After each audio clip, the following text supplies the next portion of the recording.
అండి పాలకూరతో అప్పాలు చేస్తున్నాను. పిల్లలు పాలకూర ఇష్టపడిన వాళ్ళు ఉంటారు కదండి. పిల్లలు పాలకూర పెద్దగా తినరు. ఈ పాలకూరతో అప్పాలు చేస్తే స్నాక్స్ లాగా సూపర్గా తింటారు. స్కూల్ నుంచి రాగానే స్నాక్స్ లాగా పెట్టేస్తే సరిపోయిందండి. ఏదైనా చట్నీ చేసి పెడితే సూపర్గా ఉంటుంది. మీరు కూడా ట్రై చేయండి.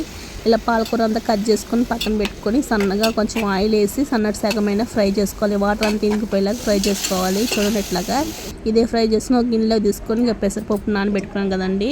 అదేనండి సాయిపప్పు నానబెట్టుకున్నది వేసేసుకొని కొంచెం ఒక స్పూన్ కారం, ఒక స్పూన్ సాల్ట్ వేసుకొని ఉల్లిపాయ కట్ చేసుకొని కొంచెం బియ్యం పిండి వేసుకొని వాటర్ పోసుకొని మిక్స్ చేసుకోవాలి. వేడి నీళ్ళు పోసుకోవాలండి. ఈ చపాతీ ముద్దలాగా మిక్స్ చేసుకొని ఈ పెనం పైన కొంచెం ఒక స్పూన్ ఆయిల్ వేసుకొని ఇట్లా అప్పాలాగా ఒత్తేసుకోవడమే. సూపర్గా ఉండి ఈవినింగ్ స్నాక్స్ లాగా పిల్లలు భలే ఇష్టంగా తింటారండి. మీరు కూడా ట్రై చేయండి. సన్నటి శాఖ పైన కొంచెం ఆయిల్ వేసి అటు ఇటు మలుపుకొని తిప్పుకోవాలి. చూడండి కరకరలాడే ఇట్లా అప్పాలు రెడీ. మీకు ఇష్టమైతే లైక్ చేయండి, షేర్ చేయండి, కామెంట్ చేసేయండి.